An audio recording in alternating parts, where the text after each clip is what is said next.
નમો ભગવતે વાસુદેવાય. ઓમ નમો ભગવતે વાસુદેવાય. હરિ ઓમ નમો ભગવતે વાસુદેવાય. વાસુદેવાય હરિ વાસુદેવાય. હરિ વાસુદેવાય.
હલ ચીક શિવ શિવ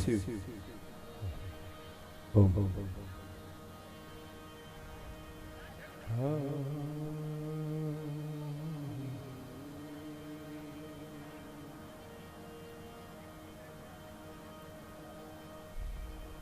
સ્વસ્તિ શ્રી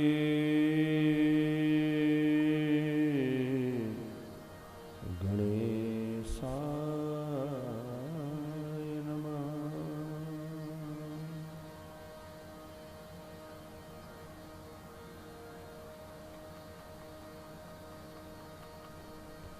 શ્રી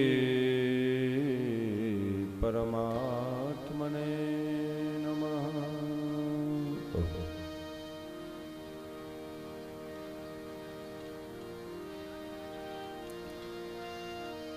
સચ્ચિદાનંદ રૂપાય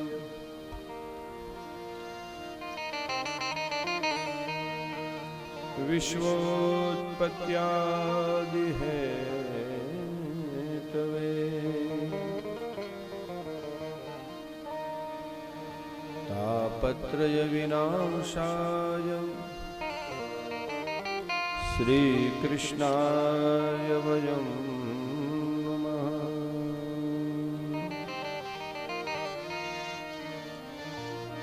કૃષ્ણાય વાસુદેવાય હરયે પરમાત્મને પ્રણતઃ ક્લેશનાશાય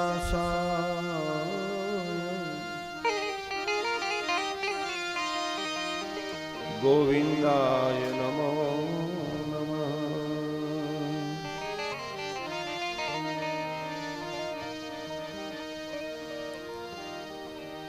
શરણાગત દીનાત્ર પરિત્રાણ પરાયણે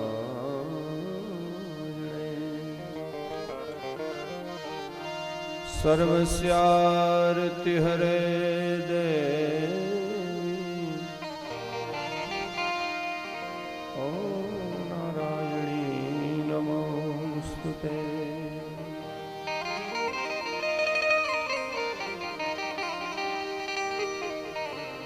ઓમકાર બિંદુ સંયુક્તમ નિત્યમ ધ્યાયન્તિ યોગિનો કામદમ મોક્ષદમ ચૈવ ઓમકારાય નમો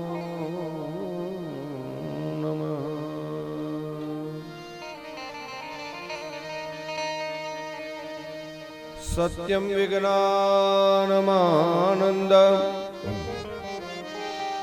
પૂર્ણ બ્રહ્મ સનાતનમ परमं पुरुषं वन्दे श्रीमद्वारवतीश्वरम् परमं पुरुषं वन्दे श्रीमद्वारवतीश्वरम् ध्यानमूलं गुरुर्मूर्ति पूजामूलं गुरुर्पदं मन्त्रमूलं गुरुर्वाक्यं मोक्षमूलं गुरुकृपा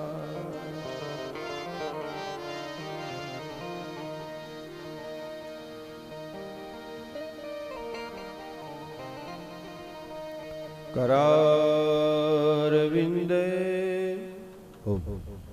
न पदारविन्दम् मुखारविन्दे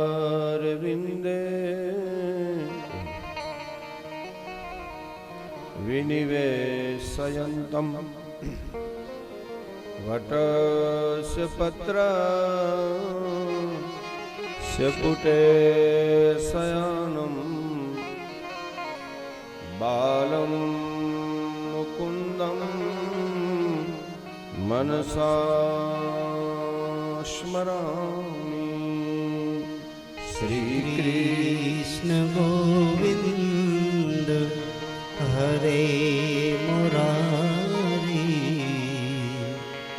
हे नाथ नारायण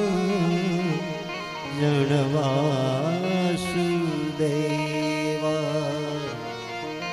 जिह्वे बिभस्म मृत्युमेतदेव श्री गोविंद दामोदर माधवेति।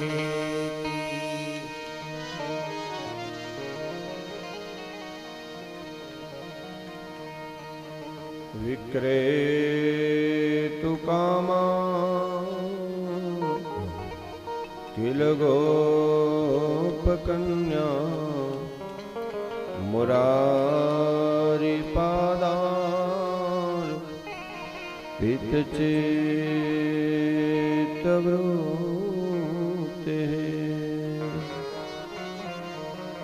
दद्यादिकं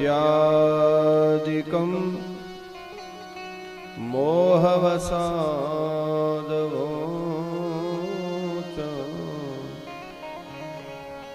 श्री गोविंद दामोदर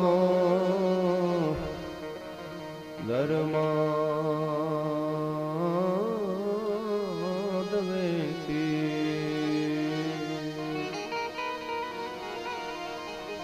गृहे गृहे गो पवदो कदम्बा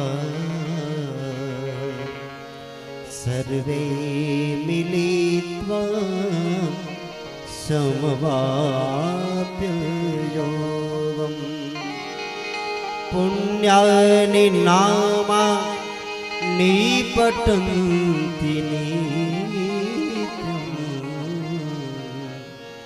श्री गोविन्द दामोदर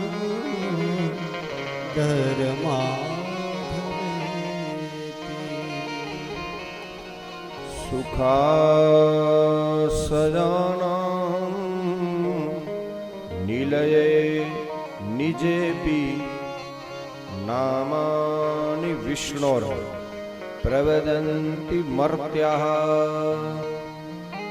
तेनीशितं तन्मयतां व्रजन्ति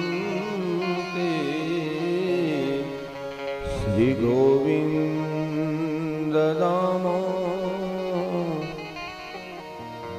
माधवेति।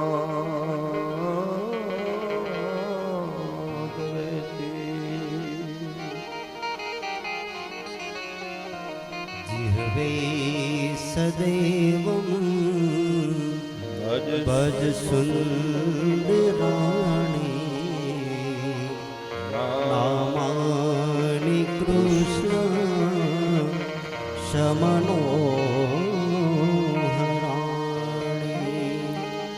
સમસ્ત ભક્તાર તે વિનાશનાની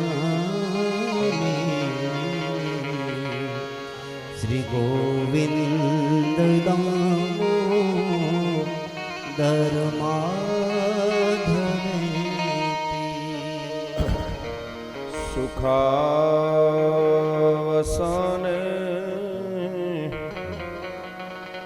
ઇદમેવ સારમ દુઃખાવસાને ઇદમેવ જ્ઞેયં દેહાવસાને ઇદમેવ જાપ્યમ ગોવિંદ દામોદર માધવેતિ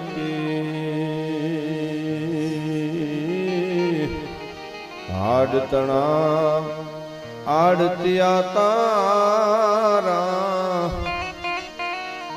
અને શેઠ તું છો સાવકાર પણ વાલા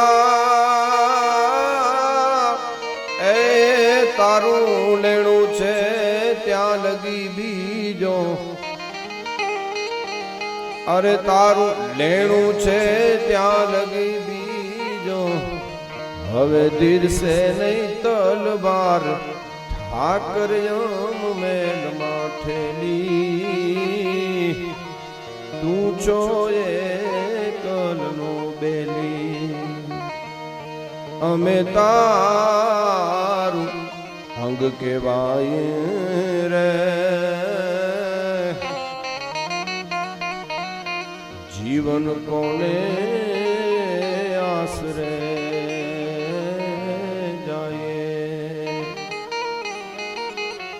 અમે તારું અંગ કેવાય રે જીવન કોને આશરે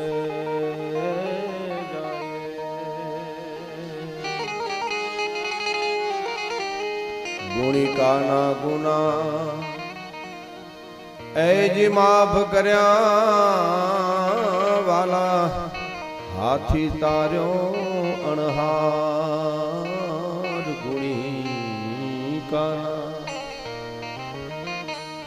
એજી ગુના માફ કર્યા વાલા અને હાથી તાર્યો અણહાર પણ વાલા એમ વખતે મારો માવજી એમ જ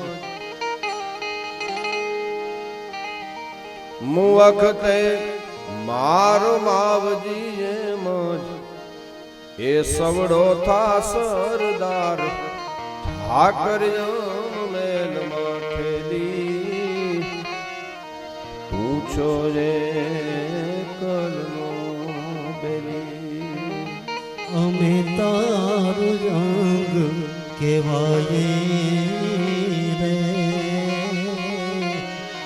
એ જીવન કોના આશરે જાય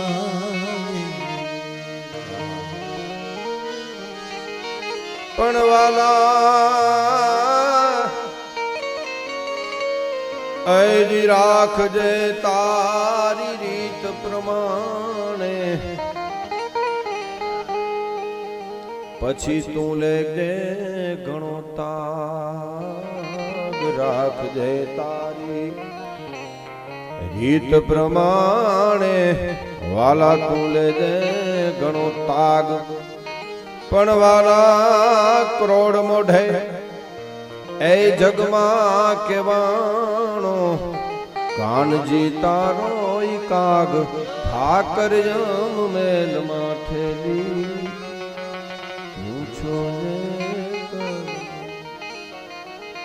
શ્રી કૃષ્ણ રાધા વર્ગો કુલેશ ગોપાલ ગોવર્ધનનાથ વિષ્ણુ जिहवे बिबस्वा मृत में दे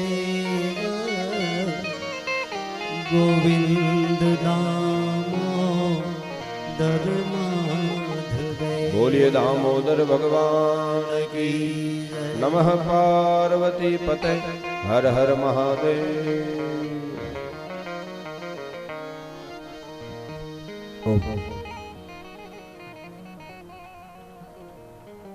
ભાગવત ભગવાનના ચરણોમાં વંદન કરી આજે રાણ ગામની આ પુનિત પાવન ધરા ઉપર ભગવત ચર્ચા શ્રવણ કરવા માટે કથાના ત્રીજા દિવસે આપ સૌ શ્રોતાઓ ભગવત ચરણ કમર અનુરાગી વડીલો શ્રદ્ધામય માતાઓ બધાને જય માતાજી સાથે ભગવાન ધોરમનાથ ભગવતી સાચાય પરાંબા સોનલ બધાના ચરણોમાં વંદન કરી અને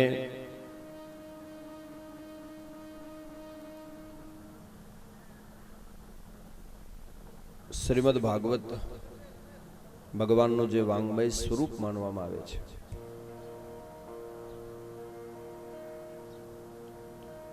સાહેબ કથા કૃપા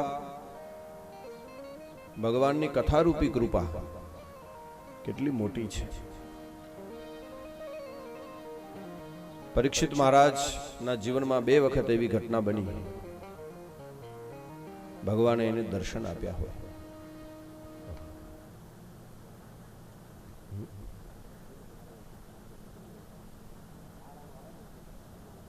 હા ભલે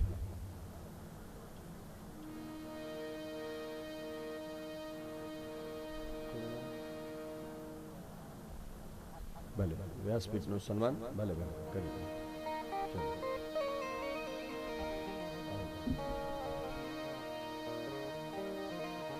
વિજયભાઈ મડડાથી ગિરિસાતાના અને ભત્રીજા છે આ સોનભાઈનો પરિવાર અને કારણ કે ભગવતી સોનલ એમના પરિવારમાંથી પણ આપણી પાસે એક ઈ પાવની પરંપરાના સંતાનો છે આ બધા સાધુવાદ ધન્યવાદ।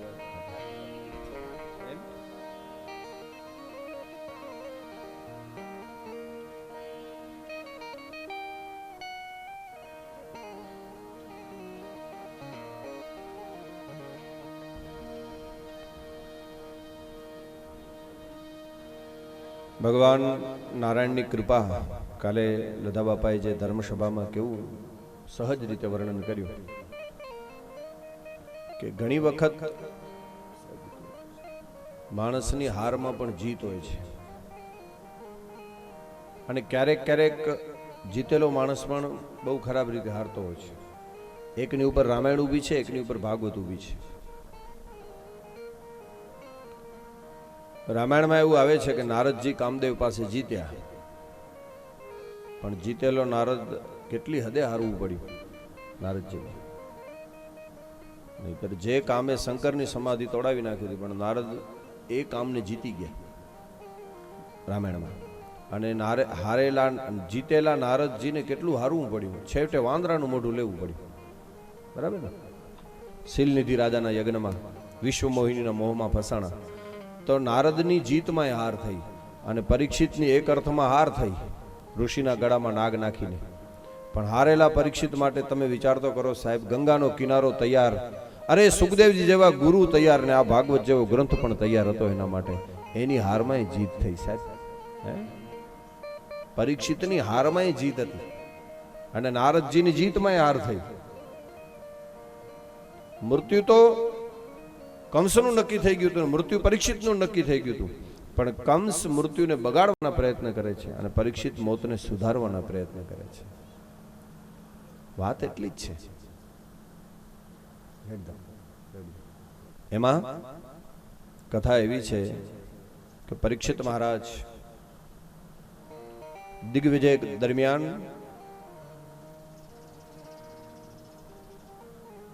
નદીના કિનારે એક દ્રશ્ય એણે જોયું. કલયુગની શરૂઆત થઈ ગઈ હતી, કારણ કે યુગનો પણ પ્રભાવ હોય છે. એક કાળો પુરુષ, એક બળદના 3 પગ કપાયેલા, એના ઉપર એક બળદ ઊભો છે. કારણ કે ધર્મના 4 અંગ છે: સત્ય, તપ, પવિત્રતા અને દાન. સત્ય, તપ, દાન અને સદાચાર, આ 4નો સરવાળો કરો એટલે ધર્મ થાય. એમાં ધર્મનું મોટામાં મોટું અંગ છે. પૂજ્ય ડોંગરે બાપા કહેતા સત્ય એ ધર્મનું મોટામાં મોટું અંગ છે. અને 4 પગ ઉપર ધર્મ ટક્યો એ યુગનું નામ પડ્યું સતયુગ. સતયુગમાં સત્ય પણ હતું, તપ પણ હતું, દાને હતું, પવિત્રતાય હતી. પછી ત્રેતાયુગમાં ધર્મનો 1 પગ કપાઈ ગયો, 3 પગ ઉપર ધર્મ ટક્યો, યુગનું નામ પડ્યું ત્રેતાયુગ. 2 પગ ઉપર ધર્મ રહ્યો, એ યુગનું નામ પડ્યું દ્વાપર યુગ. અને માત્ર દાન અને સત્સંગ ઉપર ધર્મ ટક્યો છે, એ યુગનું નામ છે કલયુગ.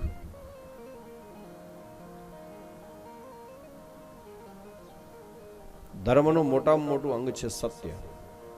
સત્યમ પરમ ધીમહિ. ભાગવતની શરૂઆતમાં એમ ન કીધું કે રામમ પરમ ધીમહિ કે કૃષ્ણમ પરમ ધીમહિ. નહીતર કથા કૃષ્ણની છે તો એમ કહે ને કે ભાઈ કૃષ્ણનું અમે ધ્યાન કરીએ છીએ.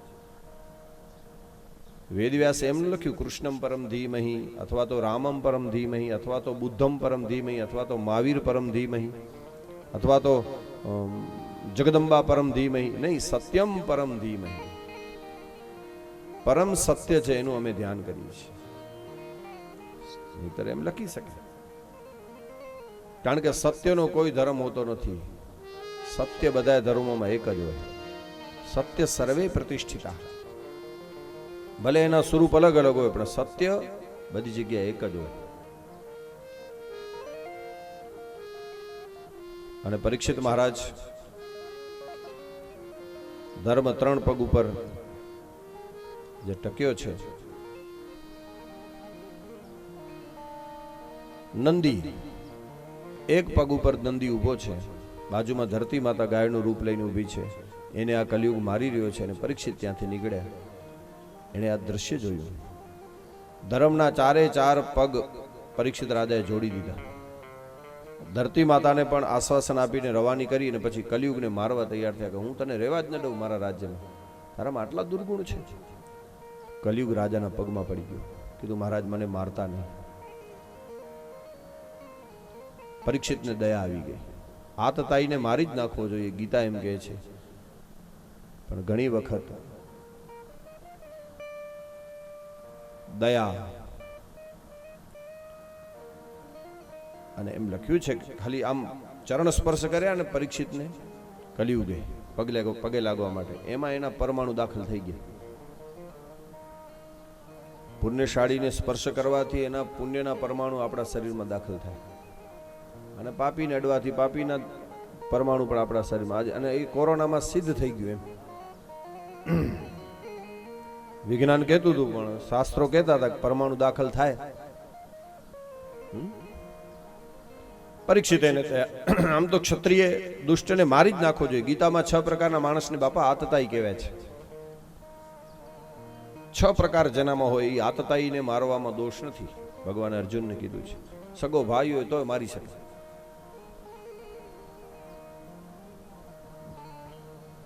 કલયુગને કીધું કે તું મારું રાજ્ય છોડીને નીકળી જા. કલયુગે કીધું મહારાજ સમગ્ર પૃથ્વી ઉપર તમારું રાજ્ય છે, મારે જાવું ક્યાં? મને કંઈક રહેવા માટે સ્થાન આપો. ત્યારે પરીક્ષિતે કલયુગને 4 જગ્યાએ રહેવાના સ્થાન આપ્યા. જુગાર, મદિરાપાન, વ્યભિચાર અને હિંસા. આ 4 જગ્યાએ તારે રહેવાનું.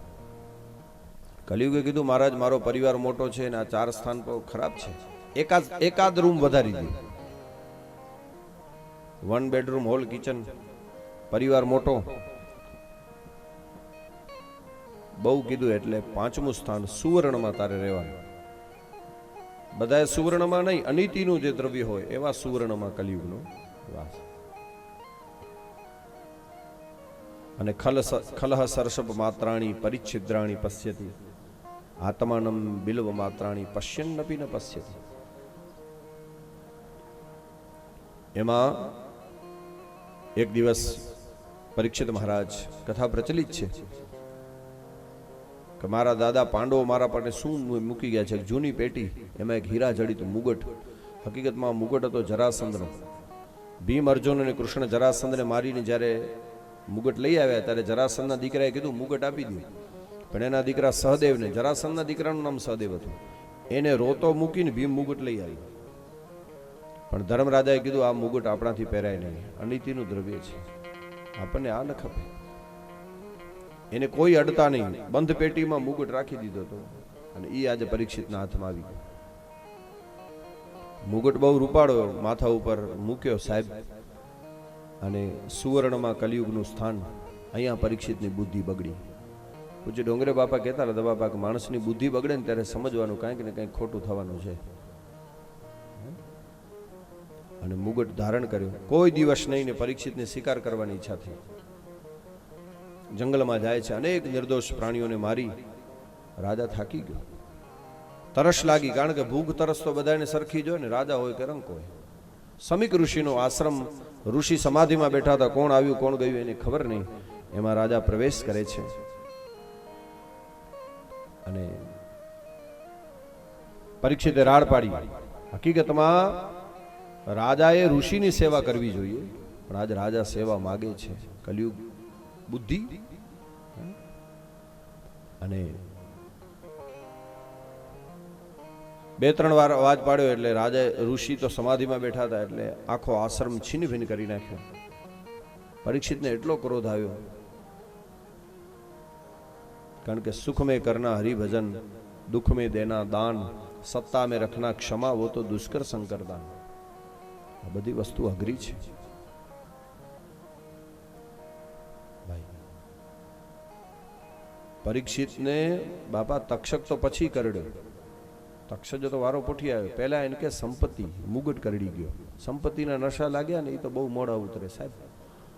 બીજા નશા તો હજી ઉતરી જાય, પણ જેને રૂપિયાના નશા છે ને બહુ મોડા નીકળે. કારણ કે પરીક્ષિતને તક્ષક પછી કરડી ગયો, પહેલા મુગટ કરડી ગયો. તો ભાગવત બતાવે છે એક અર્થમાં તો મુગટ દંશ દઈ ગયો ને. 8 પ્રકારના અભિમાન થાય બાપા. અભિમાન 8 પ્રકાર. કેટલા? ખાલી 2 નશો કર્યું, મદિરા પાન, એનો જ નશો ચડે એડો ના. 8 પ્રકાર જે નશાવે અભિમાન વે. સંપત્તિનો અભિમાન હોય માણસને સાહેબ, પદનું પણ અભિમાન હોય, સત્તાનું પણ અભિમાન હોય. તુલસીને લખવું પડ્યું છે રામચરિત માનસમાં, નહીં કોઈ અસ જન્મા જગમાહી, પ્રભુતા પાહી જાહી મદ નાહી. બડ અધિકાર દક્ષ જબ પાવા, અતિ અભિમાન હૃદય તબ આવા. નહીં કોઈ અસ જન્મા જગમાહી, પ્રભુતા પાહી જાહી મદ નાહી. બડ અધિકાર દક્ષ જબ પાવા, અતિ અભિમાન હૃદય તબ આવા. શ્રી રામ જય રામ જય જય જય રામ. શ્રી રામ જય રામ જય જય જય રામ. બડ અધિકાર દક્ષ જબ પાવા, અત્ય અભિમાન હૃદય તબ આવા. નહીં કોઈ અસ જન્મા જગમાહી. શ્રી રામ જય રામ જય જય જય રામ. નહીં કોઈ અસ જન્મા જગમાહી. શ્રી રામ જય રામ જય જય રામ. પ્રભુતા પાહી જાહી મદ નાહી. શ્રી રામ જય રામ જય જય જય રામ. પ્રભુતા પાહી જાહી મદ નાહી. સંપત્તિનું મદ, 8 પ્રકારમાં સત્તાનું અભિમાન, સાહેબ રૂપનું પણ અભિમાન હોય માણસને, કુળનું પણ અભિમાન હોય. 8 પ્રકારના અભિમાન થાય બાપા. સંપત્તિનું અભિમાન, સત્તાનું અભિમાન, રૂપનું અભિમાન કે મારામાં સૌંદર્ય છે.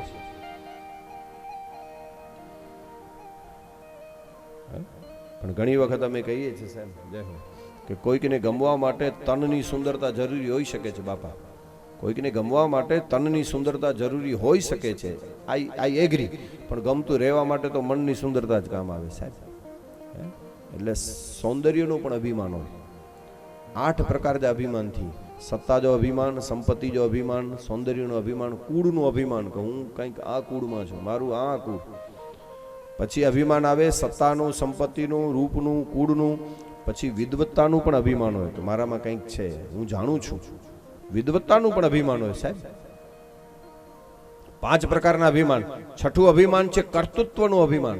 કર્તૃત્વ એટલે કામ કર્યાનું કે આમાં હું ન હું તો થાય જ નહીં. એની કથા મેં તો આવું અત્યારે થયો. આ કર્તૃત્વનું પણ અભિમાન આવે, કર્તાપણાનો ભાવ, કર્તૃત્વનું અભિમાન. 6 પ્રકારના અભિમાન થયા. 7મું અભિમાન છે સત્તાનું, સંપત્તિનું, કુળનું, વિદ્વત્તાનું, રૂપનું, કર્તૃત્વનું. એમાં બધાય અભિમાન છે. એમાંથી ખતરનાકમાં ખતરનાક અભિમાન કયો ખબર? મને અભિમાન નથી ને એવો દાવો કરો, એના જેવું કોઈ મોટું અભિમાન નથી. 8મું અભિમાન. કારણ કે પાંચ અહીંથી એક અહંકાર નીકળી ગયો પણ બહુ ખતરનાક છે. ઘણી વખત આપણો અહંકાર નમ્રતાના કપડાં પહેરીને આવે. ઘણા માણસો નમ્રતાના કપડાં પહેરી હોય, અભિમાન જ, ખાલી લુગડા ઊંઝા પહેરી ગઈ નમ્રતા જ. ઘણા માણસો એમને કે અમને કાંઈ નહીં, અમે તો જોડા પાસે બેસી જઈએ. આસા ગેડો કે વેજ ના સીધા જોડે વટે વૈરું, નીચે વૈરું, આમ બોલતું અભિમાન જ હોય. પણ અહંકાર નમ્રતાના બહુ ખતરનાક છે સાહેબ. આપણને એમ થાય નીકળી ગયો પણ નીકળતો નથી. અહંકાર બધા સદગુણોને ખાઈ જાય છે. ગમે એટલા દૂધ પાકના વાટકા પીઓ પણ લસણની એક કડી ખાવ તો ઓડકાર લસણનો જ આવે સાહેબ, દૂધ પાકનો ન આવે. એ માણસની અંદર ગમે એટલા સદગુણો હશે પણ એક અભિમાન હશે ને, અહંકાર બધા સદગુણોને ખાઈ જાય. અને એક વખત બુદ્ધિ બગડે. પરીક્ષિતને મુગટ પેલા કરડી ગયો, સંપત્તિનો નશો, અને ઋષિના ગળામાં એણે નાગ નાખ્યો, મરેલો લોહી લુવાણ નાગ. સમીક ઋષિને તો ખબર નથી. હવે આ કથા આપણે સાંભળીએ છીએ વર્ષોથી કે સમીક ઋષિના ગળામાં પરીક્ષિતે તક્ષક નાગ મરેલો નાગ નાખ્યો. પણ કથામાં પ્રશ્ન થાય આપણને કે મરેલો નાગ આવ્યો ક્યાંથી? જો તમે એમ કહો કે ભાઈ મરેલો નાગ છે ને સમીક ઋષિના આશ્રમમાં નાગ મરેલો પડ્યો હતો, પરીક્ષિતે એને તલવારની અણીથી ઉપાડીને નાગ નાખી દીધો. પણ મરેલો નાગ આવ્યો ક્યાંથી? પ્રશ્ન એ છે. કોઈ માણસ એમ કે ભાઈ મરેલો નાગ તો કોઈક મોટા પ્રાણીએ એને મારી નાખ્યો છે આશ્રમમાં. નોળિયો મારી શકે, બીજો કોઈ મારી શકે સાપને. પણ એ વાત બિલકુલ ખોટી છે.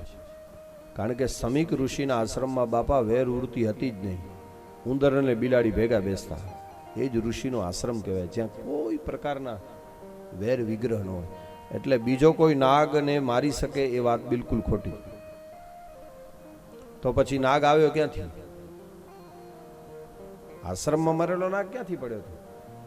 બીજા કોઈએ તો એને માર્યો નથી. તો પછી કોઈ માણસ એમ કે ભાઈ બીજા કોઈએ નહીં માર્યો હોય તો કોઈ બહારથી નાખી ગયો છે, આશ્રમમાં ઘા કરી ગયો છે મારીને. એ વાત પણ ખોટી છે. કારણ કે સમીક ઋષિના આશ્રમમાં એટલી ગંદકી નહોતી કે મરેલા નાગ પડ્યા. બાપા સંસારીના ઘર કરતા 100 ગણી ચોખ્ખાઈ હોય ને એને આશ્રમ કહેવાય, યાદ રાખજો. આ આશ્રમ અહીંયા નકરો શ્રમ જ છે, એને આશ્રમ કહેવાય. બંગલા ને જલસા ને એ આશ્રમ ને કહેવાય. અહીંયા નકરો શ્રમ છે. આ આશ્રમ અહીંયા શ્રમ જ છે, એને આશ્રમ કહેવાય. તો એવી ગંદકી નહોતી કે સમીક ઋષિના આશ્રમમાં મરેલા નાગ પડ્યા હોય. એટલે બીજો કોઈ એવું નથી કોઈ બહારથી નાગ નાખી જાય, બીજા કોઈએ નાગને માર્યો તો એવી ઘટના નથી. તો પછી નાગ આવ્યો ક્યાંથી? મૂળ પ્રશ્ન એ છે.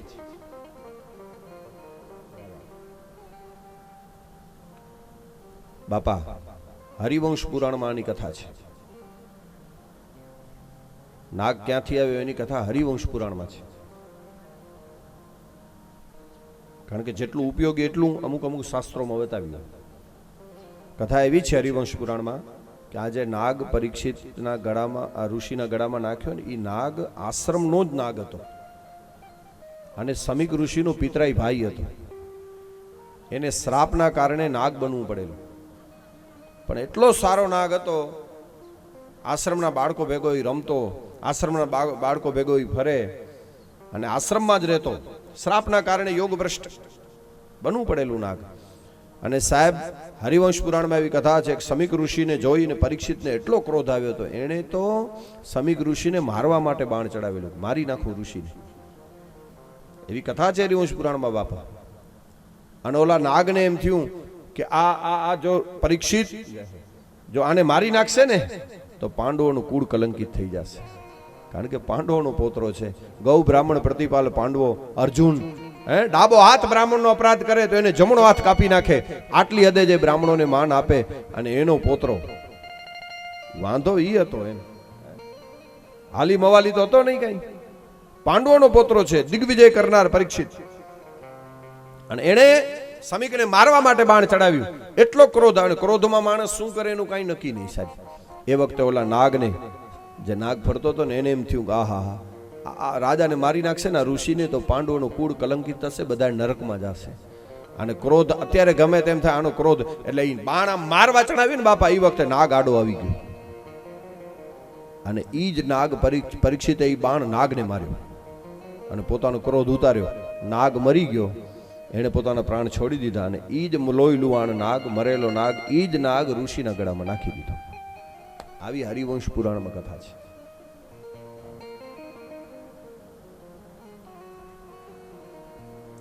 આમ લોહીના રેગડા વ્યા જાય છે. બીજાનું અપમાન કરનાર પહેલા તો પોતાની જાતને છેતરે. પરીક્ષિત રવાનો થઈ ગયો અને અહીંયા સમીક ઋષિને તો ખબર નથી. એમાં એનો બાળક શૃંગી કૌશકી નદીમાં રમતો હતો. ત્યાં જઈને એને કોઈકે કીધું, અરે બેટા તું અહીંયા રમે છે, તારા બાપના ગળામાં કોઈક નાગ નાખી ગયો છે. આશ્રમ આખો અસ્ત વ્યસ્ત છિન્ન ભિન્ન કરી નાખ્યું છે. દોડતા દોડતા બાળક આવ્યો, નાનકડો બાળક હતો, સમીક ઋષિનો દીકરો શૃંગી. હા હા, શૃંગીએ જોયું, આશ્રમની દશા જોઈ, પિતાના ગળામાં નાગ પડ્યો છે, લોહીના રેગડા વ્યા જાય છે. અને બ્રાહ્મણનું લોહી ઉકળી ઉઠ્યું. આકાશ સામે મીટ માંડીને શૃંગીએ એટલું કીધું, અરે રે, અમે આ રાજાઓનું માગવા ગયા નથી, અમે રાજાઓ પાસે માગવા નથી જતા, અમે જંગલમાં ઘાસના ઝૂંપડા બાંધીને રહીએ છીએ, દૂર દૂર રહીએ છીએ. રાજાઓ પાસે માગવા નથી ગયા, રાજાને અમે કોઈ દી હેરાન નથી કરતા, અમે તો એનાથી દૂર રહીએ, જંગલમાં ઘાસના ઝૂંપડા બાંધીને અમે ઋષિઓ રહીએ, અને અહીંયા આવીને અમને રાજાઓ હેરાન કરી જતા હોય તો બ્રહ્મતેજ હજી જગતમાંથી ગયું નથી, હજી બ્રહ્મતેજ ગયું નથી. હાથમાં પાણી લઈ અને શૃંગીએ શ્રાપ આપ્યો કે જે દુષ્ટે જેણે મારા પિતાના ગળામાં નાગ નાખ્યો છે, બરાબર આજથી 7મા દિવસે એને તક્ષક નાગ કરડશે, એનું મૃત્યુ થશે. એ શ્રાપ નીકળ્યો ભાઈ. બ્રહ્મ વાક્ય જનાર્દન, પછી એમાં કઈ ફેર ન પડે. બ્રહ્મ વાક્ય જનાર્દન. ચાણક્ય એમ કહેતા કે બ્રાહ્મણના શ્રાપને નાનો ન ગણવો અને બ્રાહ્મણના આશીર્વાદને નાનો ન ગણવો. ભલે એની પાસે કોઈ કાંઈ ન હોય, પણ યજમાનને 11 રૂપિયામાં ધનવાન, પુત્રવાન, આયુષ્યવાન કહી શકે. અને સત્યવાદી બ્રાહ્મણ હોય ને એકવાર એમ કહે ને પુત્રવાન, તો યજમાનના ભાગ્યમાં સંતાન ન હોય તો અખિલ બ્રહ્માંડના ધણીને બ્રાહ્મણનું વાક્ય સત્ય કરવા માટે એના ઘરે પુત્ર બનીને આવવું પડે છે. પણ નૈષ્ઠિક બ્રાહ્મણ હોય તો,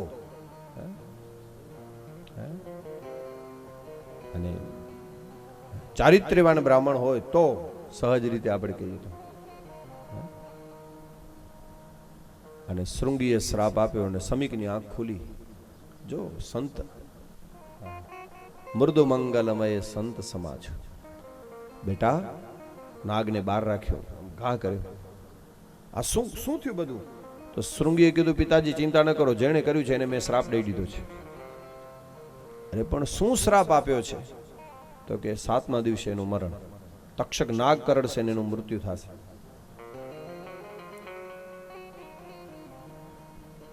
પણ કોણ આવ્યું હતું? તો કે એ મને ખબર નથી. અને સમીક ઋષિએ સમાધિ લગાવી, કારણ કે સીસીટીવી અંદર જ હતા. સમાધિ લગાવી અને ખબર પડી કે ઓહો, આ તો હસ્તિનાપુરનો રાજા પરીક્ષિત, પાંડવોનો પોતરો. અને કીધું, તમે વિચાર કરો ઋષિની મહાનતા કેટલી. બેટા, શૃંગીને કીધું, તે ખોટું કરી નાખ્યું. તો કે અપરાધ કર્યો તોય ખોટું કર્યું? શ્રાપ? તો કે નહીં બેટા, આટલો શ્રાપ નહોતો દેવો. કેમ? તો કે રાજા અપરાધ કરે ને, ડોક્ટર છે ને, ડોક્ટરે દર્દ સાથે વેર કરાય, દર્દી સાથે વેર ન કરાય. કેટલી મોટી વાત! આહા, આ છે સંત. બેટા, ઋષિ અપરાધ કર્યો તો એના અપરાધને ખતમ કરવો તો, તે તો દર્દને નહીં દર્દીને જ ખતમ કરી નાખ્યો. બહુ ખોટું કર્યું. પણ હવે તો કાંઈ થાય એમ નથી. પણ સમાચાર તો આપો, પરીક્ષિતને ખબર તો પડે, એટલે કાંઈક તૈયારી કરી શકે. અને અહીંયા પરીક્ષિત આવે છે, મુગુટ નીચે ઉતાર્યો. આહા, અને કલયુગ ઉતર્યો અને ખબર પડી, ઓહો, મેં શું કરી નાખ્યું. આંખમાંથી આંસુની ધાર. હવે રાજાને કોણ સજા કરે ભાઈ? પરીક્ષિત એમ કહે છે, મને કોઈક સજા કરો. કારણ કે રાજા પહેલાના સમયમાં ભાઈ કોઈ રાજા ચક્રવર્તી બનતું ને બાપા, એવો નિયમ હતો શાસ્ત્રોમાં. બધા રાજા ઉપર જેનું રાજા હોય ને એને ચક્રવર્તી રાજા કહેવાય. એ જ્યારે ગાદી મથે વે ત્યારે ચક્રવર્તી રાજા 3 વખત બોલતો, અડંડ્યોષ્મી, અડંડ્યોષ્મી, અડંડ્યોષ્મી. હું અડંડ્ય છું, બધાને દંડ આપું, મને કોઈ દંડ ના આપી શકે. પણ સાહેબ, એ રાજા જ્યારે એમ બોલે ને ત્યારે એની પાછળ એક ધર્મ ગુરુ ઉભા, એના હાથમાં લાકડી હોય, ધર્મદંડ કહેવાય. એ રાજાના માથે અડાડી અને ઓલો ઋષિ એમ બોલે, રાજા ધર્મદંડ્યોષ્મી, ધર્મદંડ, ધર્મ તને દંડ આપે. હંમેશા રાજ સત્તા ઉપર ધર્મ સત્તા રહી છે સાહેબ. અત્યારે વાંધો શું છે ખબર?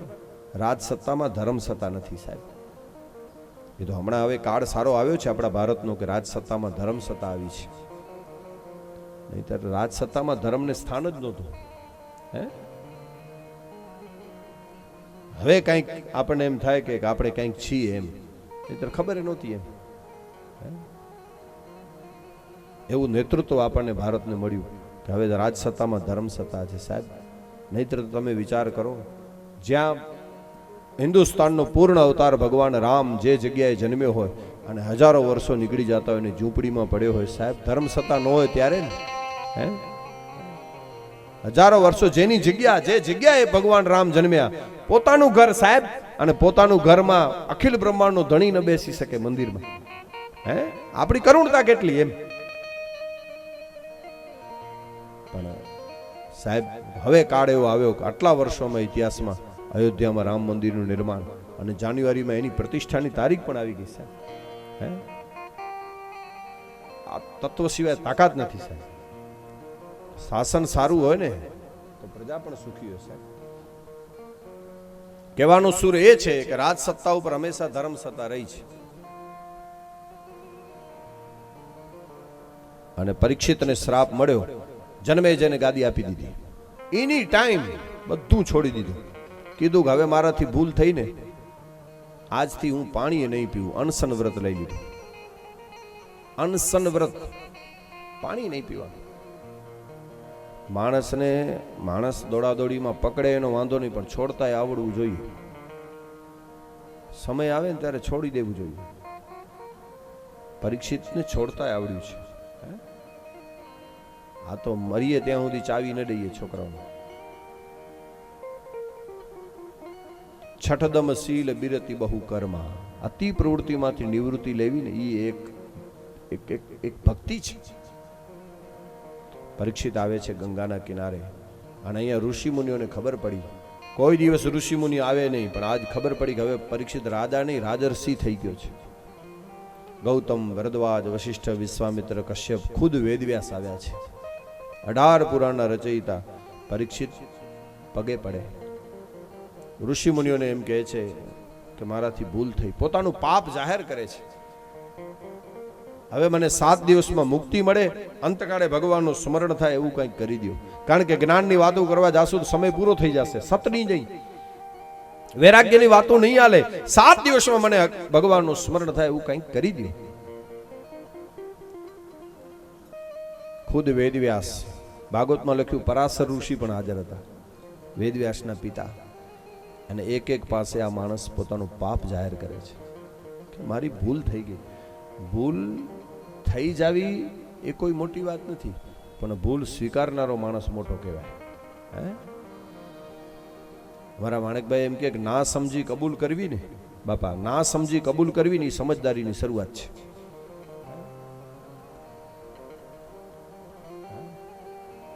ભૂલ તો થઈ જાય સાહેબ. एक संते कीधु तेरे गिरने में तेरी हार नहीं है क्योंकि तू आदमी है, अवतार नहीं है यार. है? तेरे गिरने में तेरी हार नहीं है, तेरे गिरने में तेरी हार नहीं है. આપણે માણસ છે ભાઈ, પડી જાય, ભૂલ તો થઈ જાય, क्योंकि तू आदमी है, अवतार नहीं है भाई, ભગવાન થોડો છે. પણ એક ભૂલ કેવા રસ્તા બતાવે સાહેબ. આટલા જણા તમે બધા બેઠા છો, બરાબર છે? એક મિનિટ માટે બાપા કલ્પના કરો કે તમે તમારા જીવનમાં ભૂલો કરી, હું ને તમે બધા એક એક એક એક એક કલ્પના કરો કે તમે તમારા જીવનમાં જેટલી ભૂલો કરી એટલી ભૂલો ન કરી હોત તો તમે અત્યારે છો એવા હો ખરા?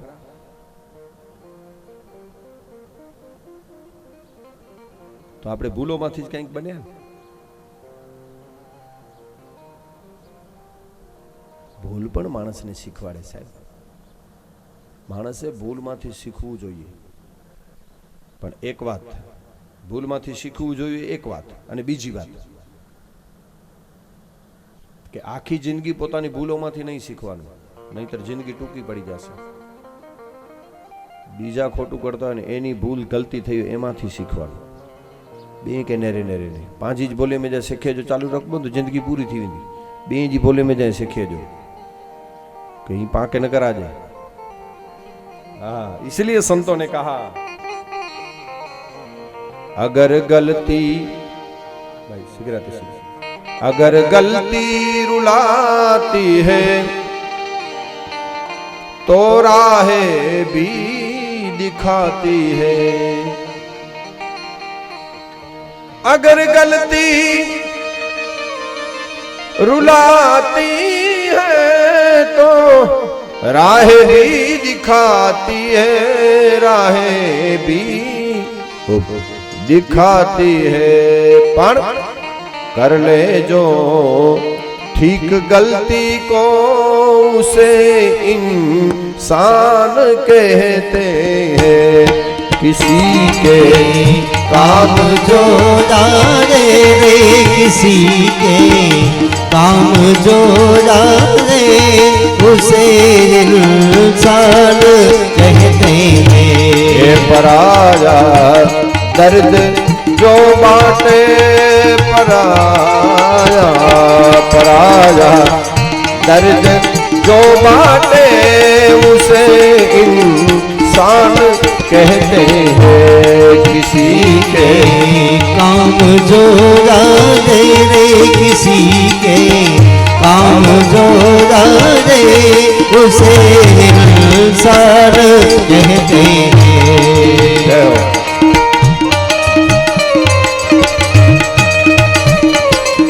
क्या बात.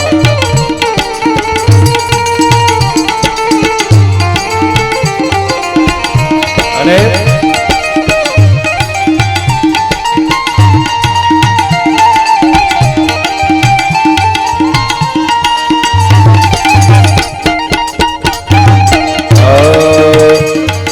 मनुष्य गलती का पुतला है जो अक्सर हो ही जाती है.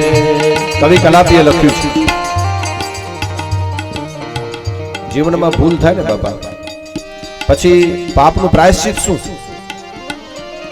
તો કોઈ એમ કે ગંગામાં સ્નાન કરી આવે એટલે પાપ ગંગા લઈ લે. પ્રાયશ્ચિત કોઈ કેમ કે યાત્રા કરી આવો તો પાપ બળી જાય. બિલકુલ ખોટી વાત છે. એનો મતલબ એ નથી ગંગામાં ન જાવું, પણ પાપનો સાચો પ્રાયશ્ચિત શું છે ખબર?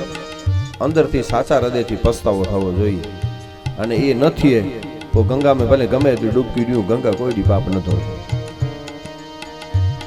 હા, પસ્તાવો વિપુલ ઝરણું સ્વર્ગમાંથી ઉતર્યું અને પાપી તેમાં ડૂબકી દઈને પુણ્યશાળી બને છે. મનની નિર્મળતા, જેમ લતા બાપાએ કાલે ધર્મસભામાં બહુ સારી વાત કરી, આપણો અધોગામી મન ઉર્ધ્વગામી બને. કારણ કે મનનો સ્વભાવ જ પાણી જેવો છે, ઢોળો એટલે પાણી નીચાણમાં જાય. પણ એ મન જો ઉર્ધ્વગામી, મન ઉપર બાપા બહુ સારું બોલે. બાબા ડોંગરેજી બાપા જેટલું મન ઉપર ભાર મૂકતા, કારણ કે મન એવ મનુષ્યાણામ કારણમ બંધ મોક્ષયો. તો ભૂલ થાય. અને એક કવિએ તો બહુ સારી વાત કરી બાપા.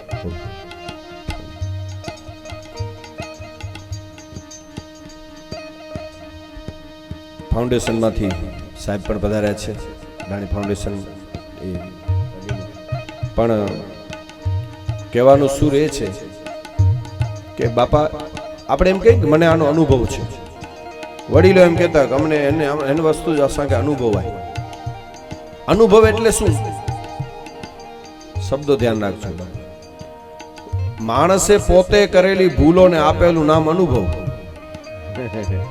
સચિકાંતા ઈ જાન અનુભવ એટલે ભૂલોને આપેલું નામ.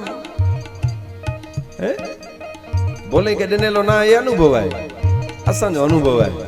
એમને કે અમારી ભૂલો થઈ છે. હે નાની નાની વાતો છે. વ્યક્તિએ પોતે કરેલી ભૂલોને આપેલું નામ એનું એ અનુભવ. અગર ગલતી रुलाती है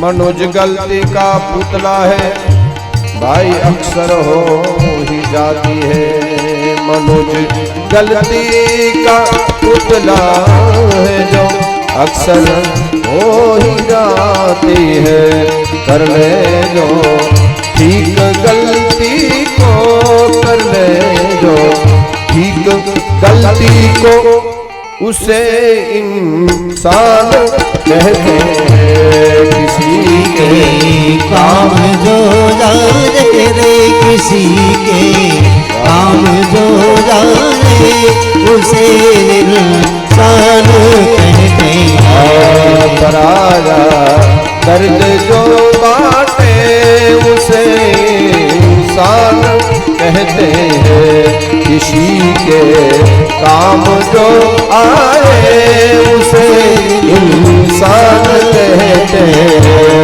उसे इंसान कहते हैं।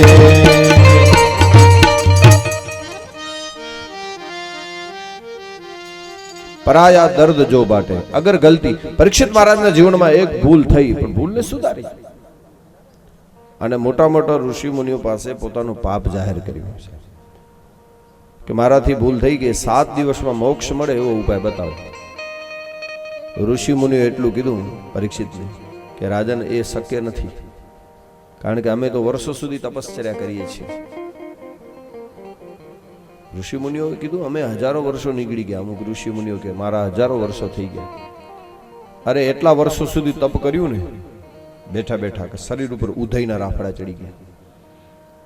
એટલા વર્ષો નહીં, અમુક ઋષિ મુનિઓ એટલું કીધું પરીક્ષિત અમે એટલા વર્ષો સુધી તપ કર્યું કે ઉધઈના રાફડા ચડી ગયા એમ નહીં, અમારી ચામડી હાલી ગઈ, લોહી હાલી ગયું અને હાડકાના કણ લઈને કીડી ડરમાં હાલી જાય. એટલા વર્ષો સુધી અમે તપ કર્યું તોય અમને ચિંતા છે કે અંતકાળે ભગવાનનું નામ યાદ આવશે કે નહીં આવે. હા તો 7 દિવસમાં શક્ય નથી, બધાએ ના પાડી દીધી. ખુદ વેદવ્યાસ હાજર છે, પરાશર જેવા ઋષિ મુનિઓ, અને પરીક્ષિતની આંખમાં આંસુ. બધાએ ના પાડી દીધી. પરીક્ષિત નિરાશ બનીને બેસી ગયો. કીધું રાજન આમાં અમારું કામ નથી, વિચાર કરો તમે. પણ પરીક્ષિતે ખોટો અર્થ ન કર્યો ભાઈ બાપા. જો ઋષિ મુનિ જ્યારે ના છે ભાઈ અસાંજો એમને કમનાય તો પરીક્ષિતની જગ્યાએ આપણે હોઈએ તો શું કહીએ બાપા? ઋષિ મુનિઓએ ના પાડી કે આમાં અમારું કામ નથી. દાદા બાપા પાણો ઓત કરો છે પરીક્ષિત જે માગ તો ઋષિ મુનિ કઈ છો ને ભાઈ આને અસાંકે તો ભલે ચિંતા સંસારી કે અહીં એડા સંન્યાસી હજારે વર્ષ સુધી તપ કરો ને આંકે ચિંતાવે તો કોલા જટાં વધારે બાવા બને અને વૈરો ઘરે પાણું તો એડો અર્થ કર્યું. સામાન્ય માણસ કરો અર્થ કરે પરીક્ષિતને જ્યારે ના પાડી દીધી ઋષિ મુનિઓએ કે આમાં અમારું કામ નથી, તો સામાન્ય માણસ હોય તો શું કહે કે મહાત્માઓને તમને ચિંતા છે? ભલા માણસ, અમારે સંસારી માણસ તો ઠીક છે, અમે કહીએ કે અંતકાળે ભગવાન અમને ચિંતા છે ભાઈ મોક્ષની, પણ તમે તો આટલા વર્ષો સુધી તપ કરો છો, હજારો વર્ષો સુધી સમાધિ લગાડો છો, આ જટાઓ વધારી અને બાવા બનીને આ બધું દાઢિયું વધારીને મૂકી દો ને આ ધંધો. પાણમો તો ઈ જ ચોંક ન ચો, પણ પરીક્ષિત ઈ ન છે. આ માણસની સંતત્વની તાકાત છે. પરીક્ષિતે એવો અર્થ જ ન કર્યો. પરીક્ષિતે અર્થ શું કર્યો ખબર? પરીક્ષિત રડતા રડતા એમ બોલ્યા છે કે સંત, એમણે કીધું કે તમે શું કામ આટલી બધી પછી મહેનત કરો છો? પરીક્ષિતે એવો અર્થ કર્યો કે ઋષિઓ તો સમર્થ જ છે, ઋષિઓમાં તાકાત જ છે, પણ મારામાં હજી કંઈ ખામી હશે, એથી મારું બાવડું નથી પકડતા. આને કહેવાય સંત. હે હે कुछ योग्यता में मेरी कमी होगी, वरना ये ऋषि मुनि तो समर्थ है, પણ મારામાં કંઈ ખામી હશે. પરીક્ષિતે આવો અર્થ કર્યો, ખોટો અર્થ ન કરે કે મારો અધિકાર સિદ્ધ નહીં થયો હોય એટલે આ કોઈ ગુરુ બનવા તૈયાર નથી. અને બધા ઋષિ મુનિઓ ના પાડી દીધી. ઉદાસ બની ગંગાના કાંઠે પરીક્ષિત બેઠા છે. બધાએ કીધું એક કામ કરો, હવે ખાલી આસન મૂકી દો. એક સભામાં જાહેરાત થઈ, પરીક્ષિતને 7 દિવસમાં મોક્ષ અપાવી આ ગાદી ઉપર બેસે. અને ઋષિ મુનિઓનું આગમન ચાલુ હતું. ગંગા કિનારે હજારો ઋષિ મુનિઓ આવતા હતા. મોટા મોટા ઋષિ મુનિઓ આવે પણ બધા નીચે બેસી જાય. એ આસન ઉપર બેસવાની કોઈ હિંમત નથી કરતું. અને એમાં સાહેબ, આહા,